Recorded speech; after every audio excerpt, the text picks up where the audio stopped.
Hello and welcome to the Inspired Living with Ellen Broderick podcast. Each week we delve into a conversation with someone who has found their passion and is pursuing it. This week my guest is Leah Petitte. Leah is a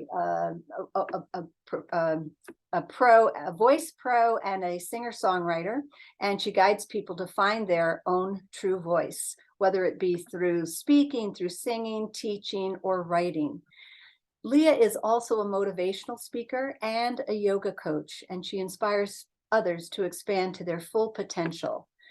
She is interested in transformation, both for herself and for others. Leah, it is so nice to have you with us, and welcome. Thank you, Elle. It's wonderful to be here. Wow. So you're out in California.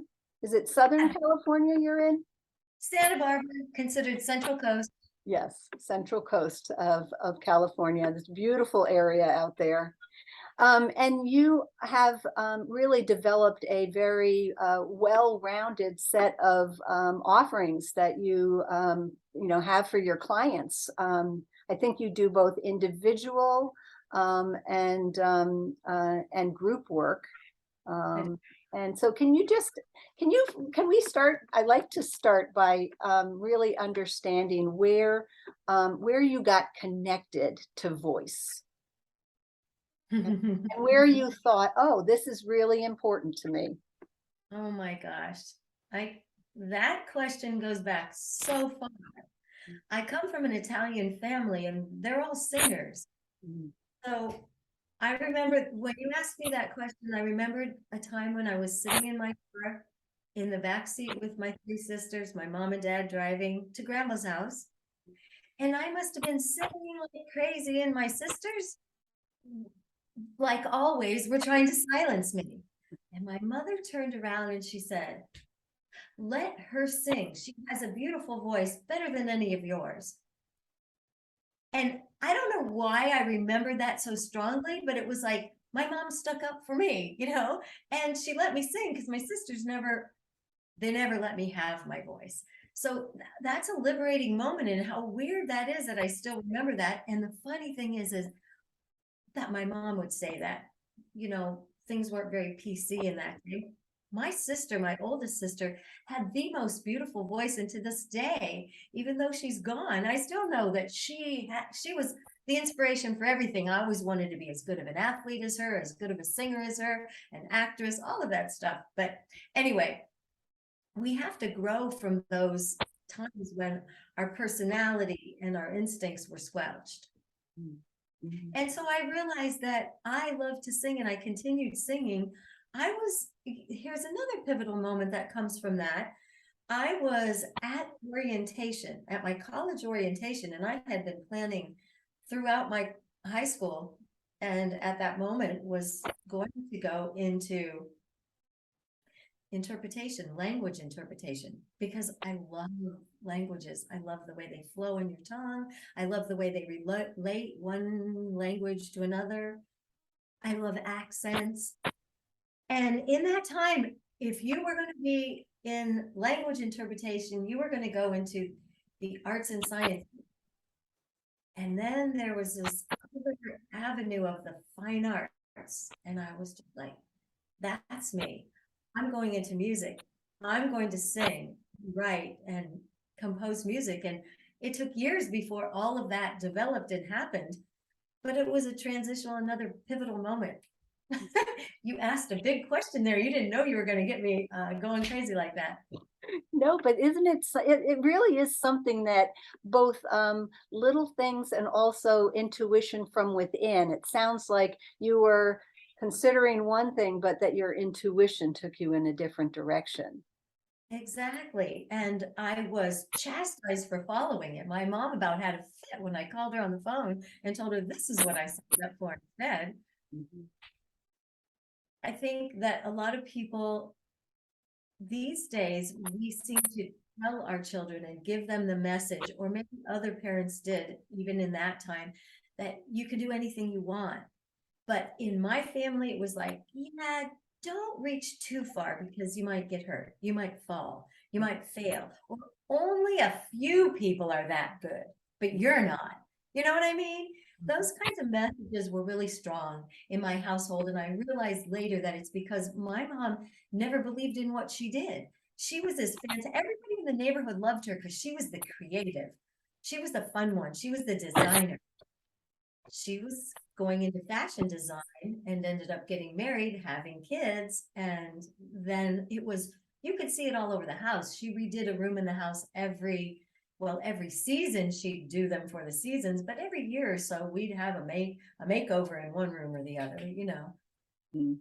But she still to this day does not feel fulfilled in who she is. She started to do painting and that kind of artwork.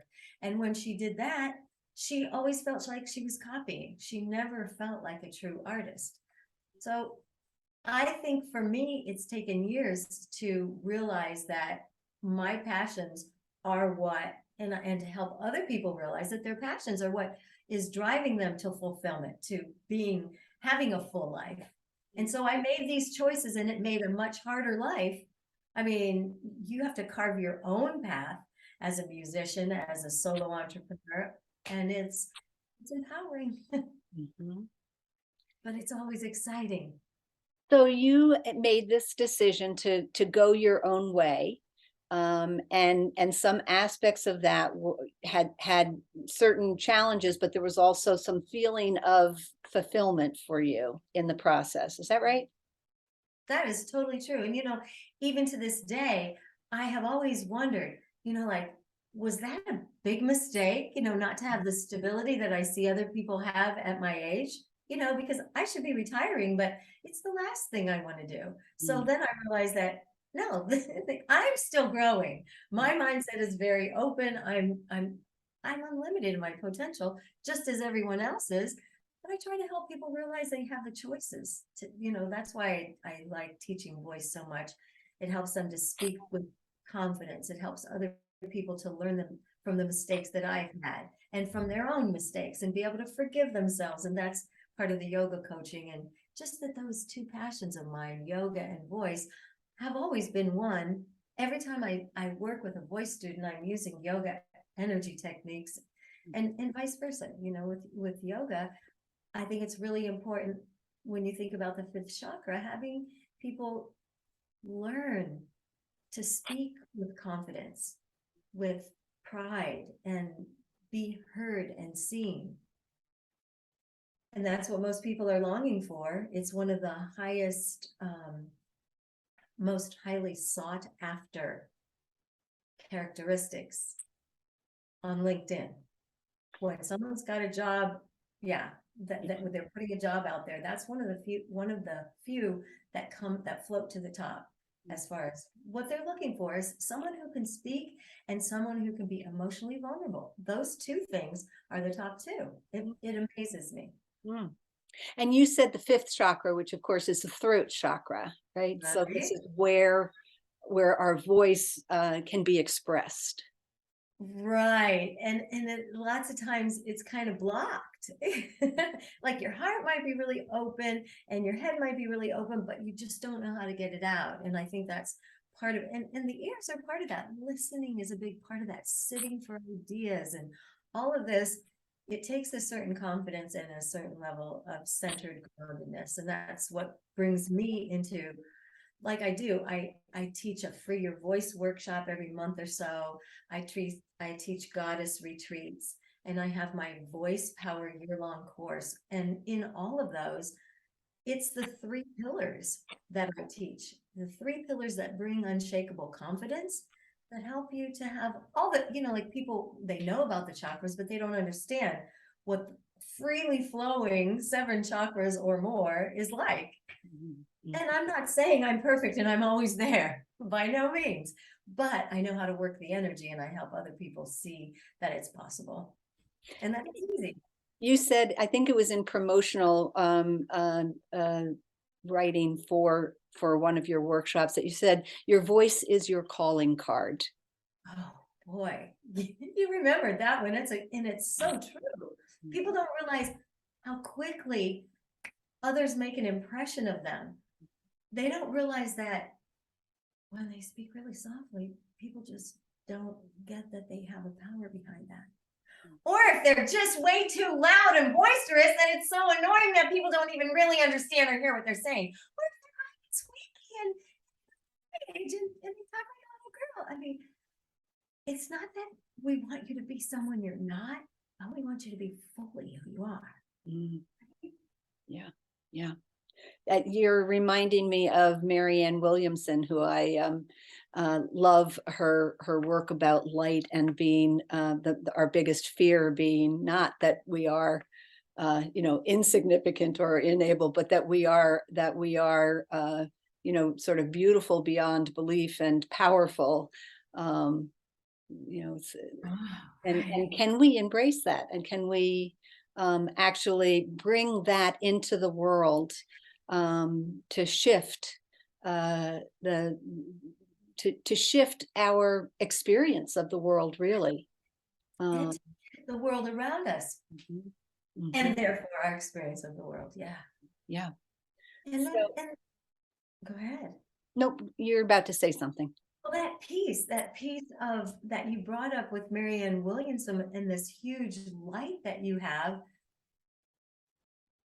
I think that so often it's the self-sabotage piece that is what keeps people from owning that light.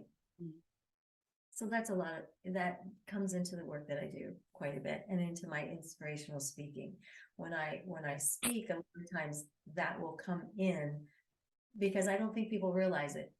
I mean, I have come through layers and layers and layers over the last, I'd say, 3 to 5 years of stuff. And when I say stuff, I mean stuff that was stuff. You know, I've been working on bringing this energy work into a format that's really accessible. That's why I've culled it down to these 3 pillars. And that is something that is constantly growing within me. So I thought, like I thought I had it all figured out, and I wasn't relying on some of these old patterns that I had grown up with.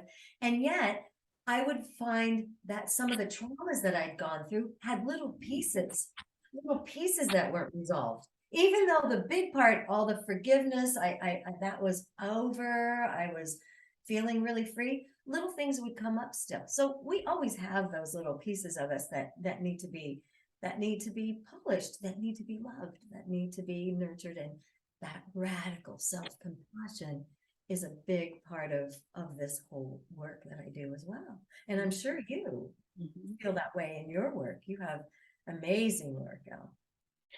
Tell me about the 3 pillars. Can you articulate those and focus in on them a little bit? Sure. I felt that it was really essential to culminate the work into something that people could take away. So in my goddess retreats, for instance, we create a ritual using these 3 pillars. In the Free Your Voice, we find also little actions that you can take, and it's all really ritualistic in a way. It could be your Dinacharya, it could be your Brahma Muhurta time, however it works for you. Let me break it down. It's essential. All the yogis know about it. Most healers know about it. The breath. The breath is the #1 pillar. It's nothing new, but it's, what are you doing with the breath? How are you awakening your breath? How are you staying present with your breath every day?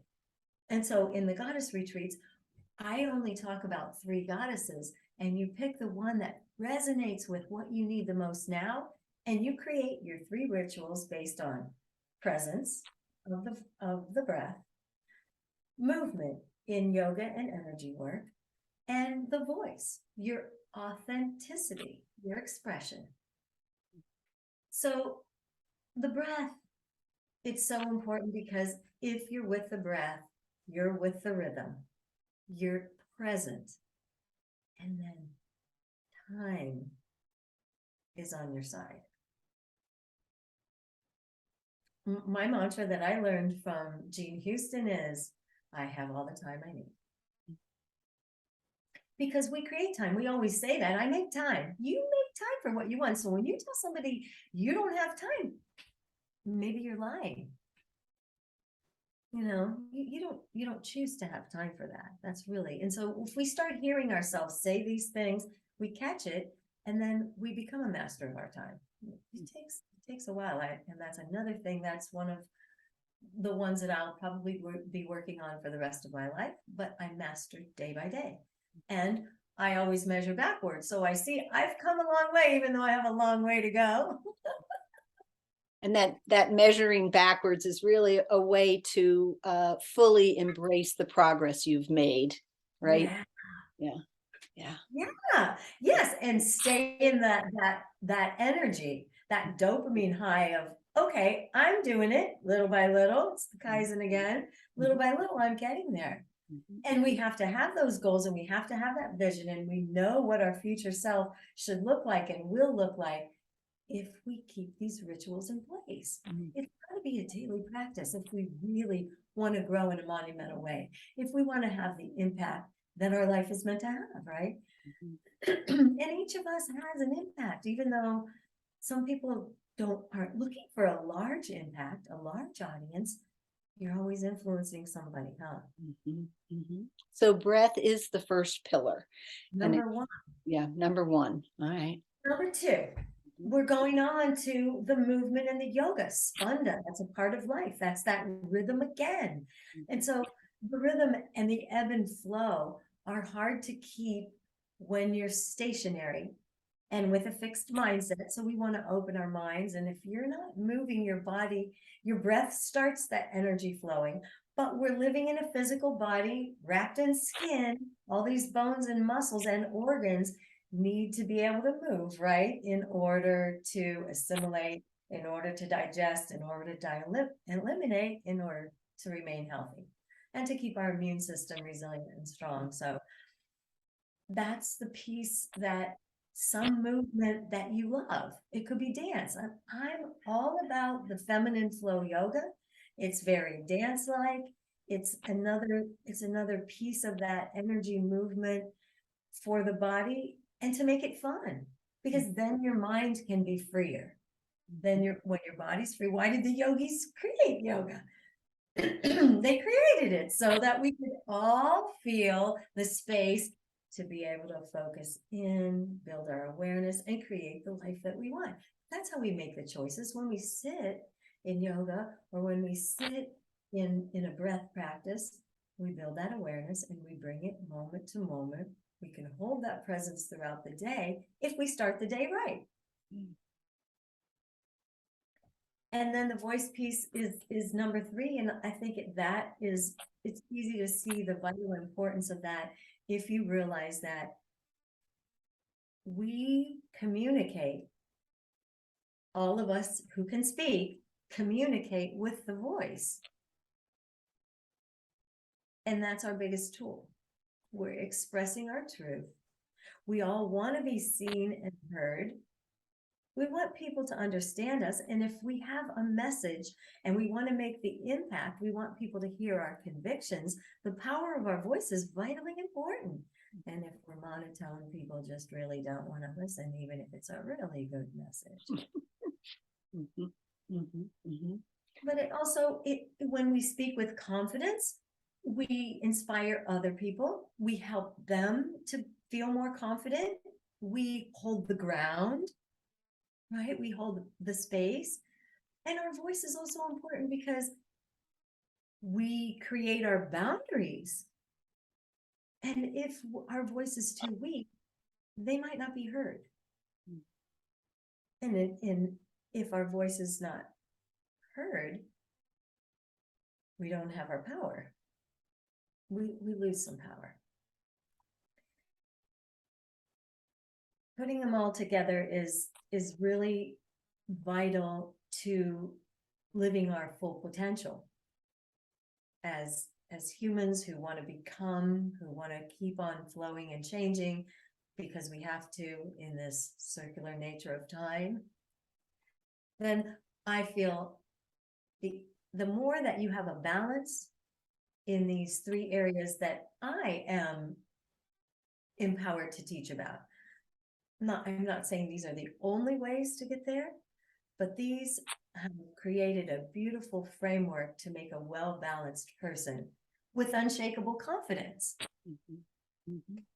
I mean, like I said, I'm not perfect. I'm vulnerable. I make mistakes all the time. I want to beat myself over the head, but then I remember and I tell myself, oh my God, how human of you. That's an Elena Brower phrase. How human of me. And you stop and you forgive and you have compassion and you take a moment because you remember to take a moment because you meditated this morning, because you've moved your energy. Those thoughts come to you. Sometimes you have to just sit for an idea and let your imagination and your creativity flow.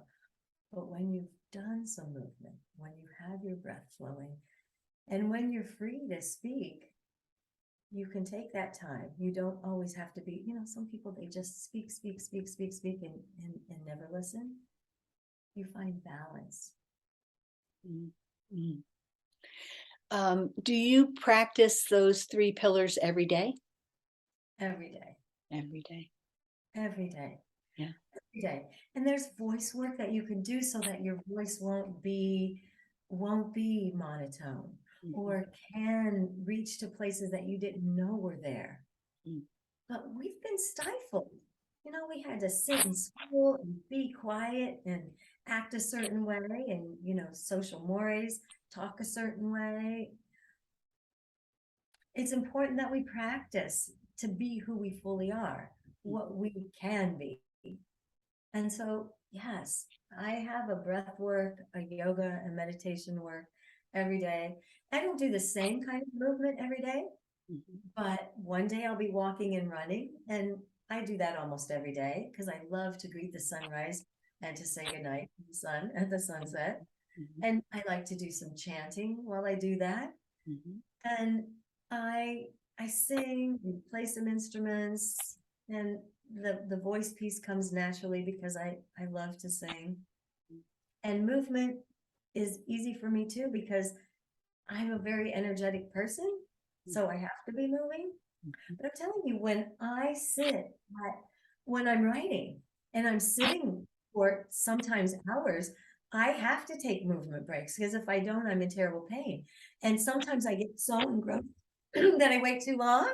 And then like I said, I make mistakes. I have to remind myself. I need the little Pomodoro where every 25 minutes it tells you stop and take a break. So sometimes I do that for myself, but sometimes I get caught up too, and it's 2 hours, and then my shoulders are like this, and I'm all, whoa, let me open up. And so a lot of times I'll just get on Instagram and say, let's move our bodies in the middle of the day, so that other people who are in the same boat as me will go, oh, yeah, thanks.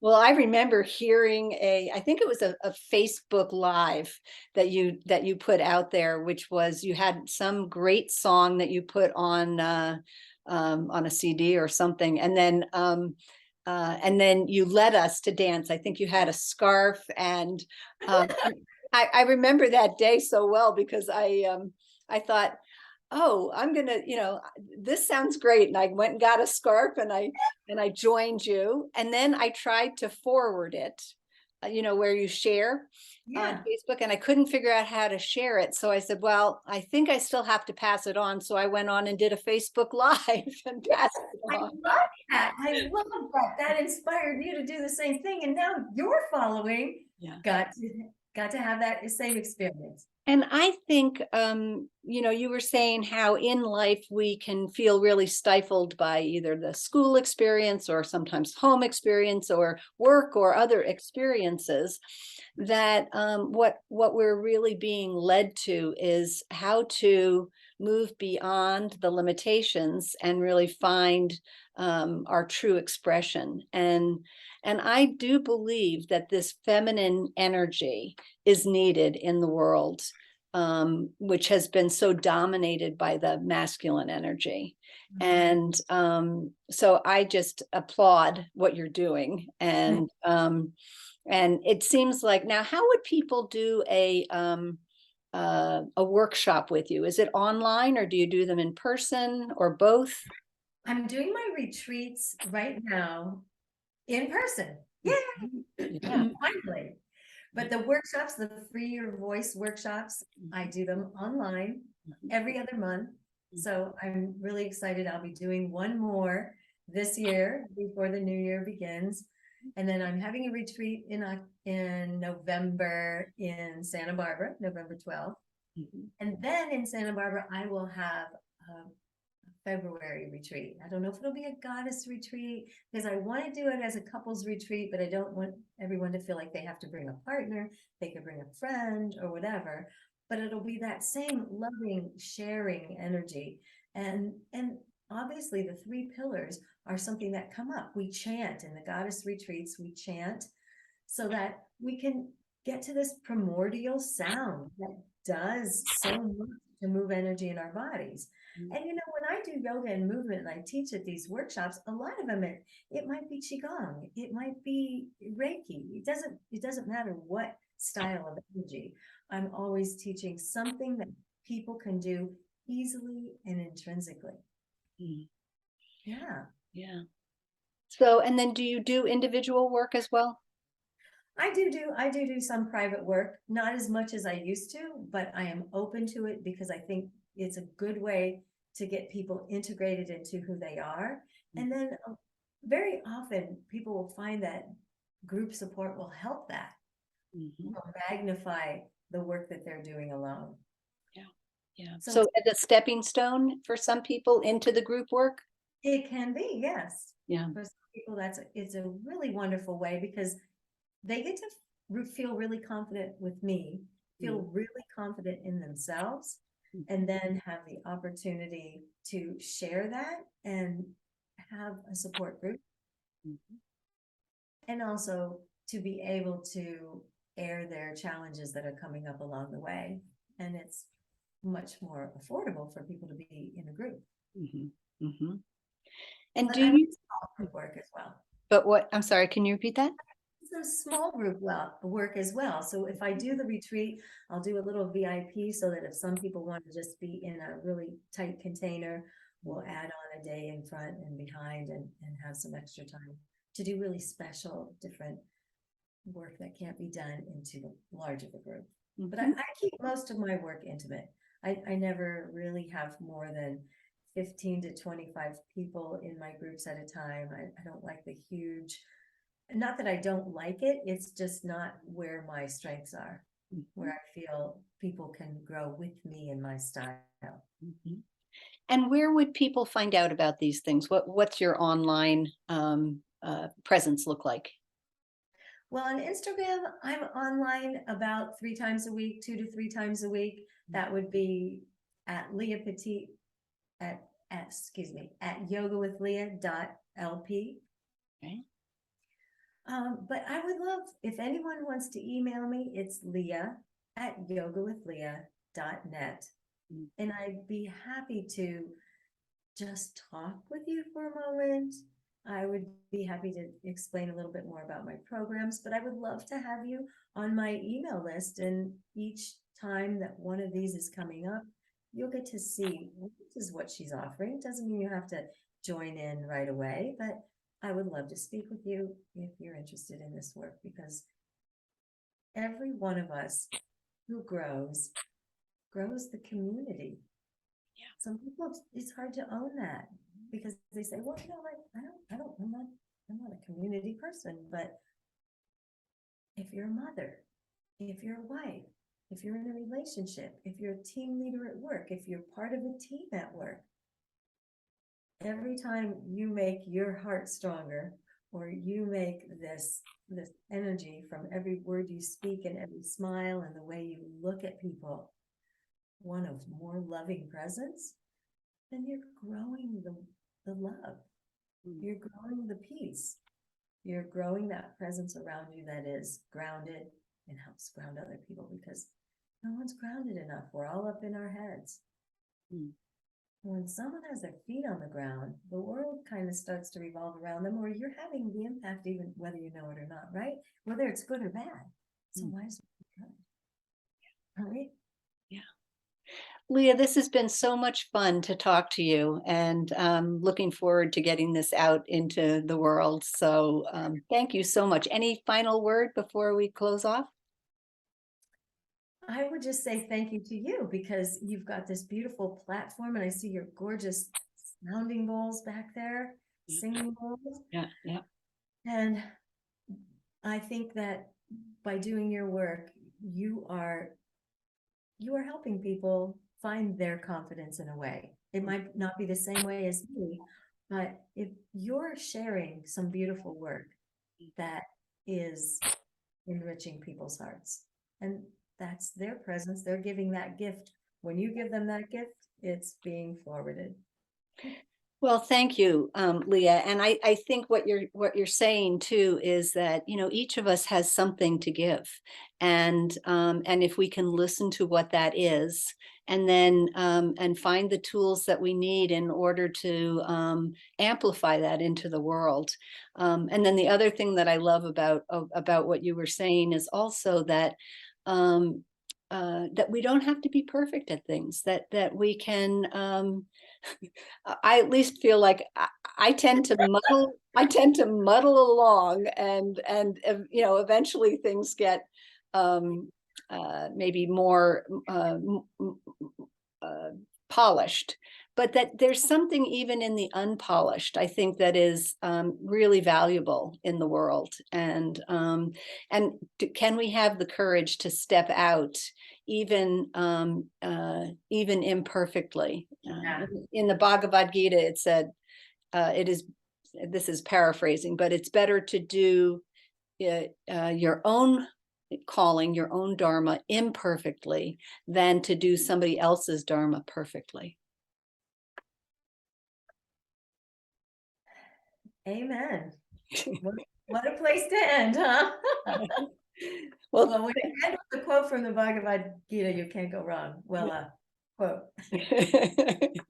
thank you, Leah, and thank you to our listeners. We'll look forward to seeing you again next week. This is the Inspired Living with Ellen Broderick podcast. My guest today, Leah Petitte. Thank you. Thank you so much.